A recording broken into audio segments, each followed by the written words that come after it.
The number of people against vaccinating themselves and their children has surged in recent years, and it can be frustrating listening to their claims. So we wanted to debunk and deconstruct the most common arguments one by one to help you prepare and present the facts in your next encounter with an anti-vaxxer. Why I do not vaccinate my kids. Blog entry 189. Vaccines contain MSG, antifreeze, phenol, formaldehyde, aluminum, lead, and mercury.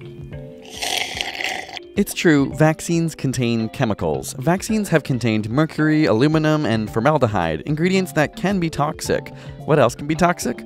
Water, given a large enough dose, and same goes for apples, coffee, or too much of anything, to be honest. The dose makes the poison, and the doses of the chemicals in vaccines are negligible. For example, vaccines that include aluminum, which is included to make the vaccine more effective, contain about 0.125 milligrams per dose, but the average person actually takes in an estimated 30 to 50 milligrams every day through food and drink. That's way more than one vaccination on a daily basis. And while some people warn about the presence of mercury-containing compounds like thimerosal, a vaccine preservative to prevent bacterial growth, it's actually been removed from almost all childhood vaccines since 2001. This was done to ease public concern, even though no literature suggests it's harmful at doses present in vaccines. As a granola parent, my kids get everything natural. Quinoa crackers over Ritz any day.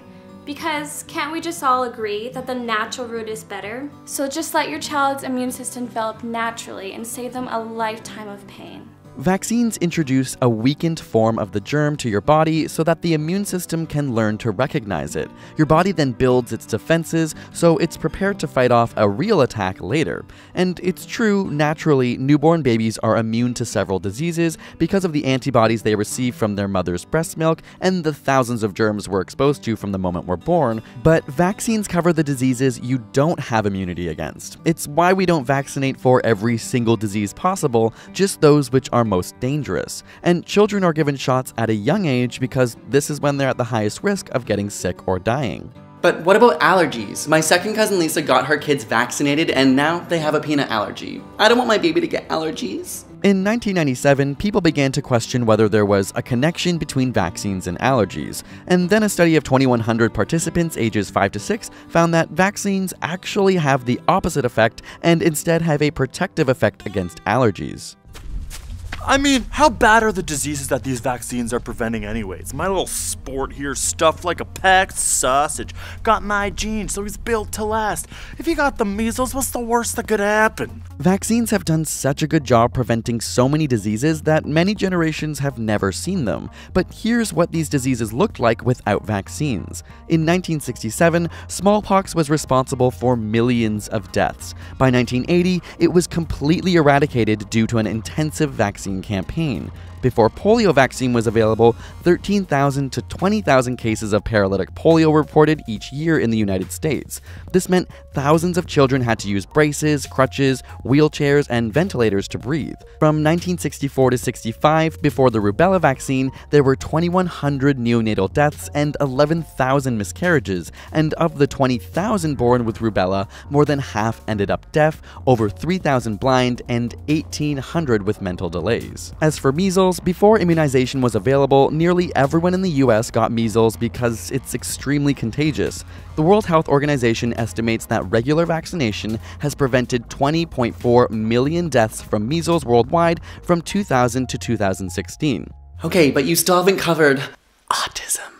Much of the anti-vaccination movement is linked to one paper published in the late 1990s which claimed vaccines caused autism. It suggested a link between the measles, mumps, rubella vaccine causing malabsorption of nutrients in the gut, thereby leading to increased cases of autism in children. The study was later proven to be fraudulent and debunked by 25 international research papers involving large population studies. Furthermore, 10 of the 13 authors of this original paper have now refuted and retracted their original statements on this suggested link. And while it's understandable that parents want to protect their kids, the claim is not founded in any evidence. There needs to be a balance with the government. Parents should have a measure of choice about whether or not they should vaccinate their kids. No one knows their kid better than you do, so vaccinating your kid only affects you and your baby.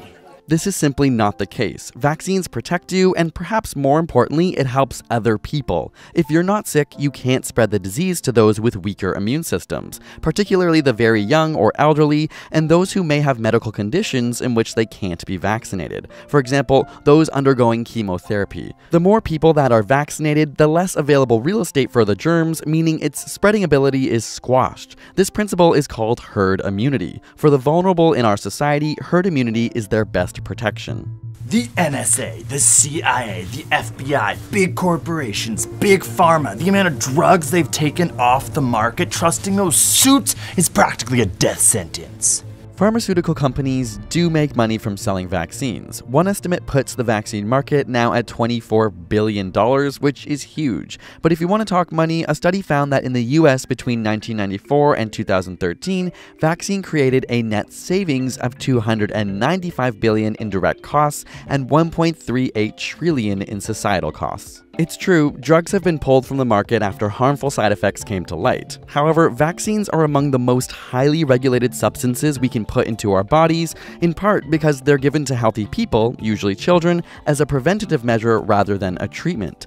They go through multiple phases of testing to see if they're safe, to find the correct dose, and to see if protection against the disease actually works. In Canada and the US, it can take 10 to 25 years of testing before a vaccine is approved. And once on the market, there's continuous monitoring of its effects. The likelihood of a severe reaction to the MMR vaccine is approximately 1 to 1 million, which is around 10 times less likely than being killed by a lightning strike.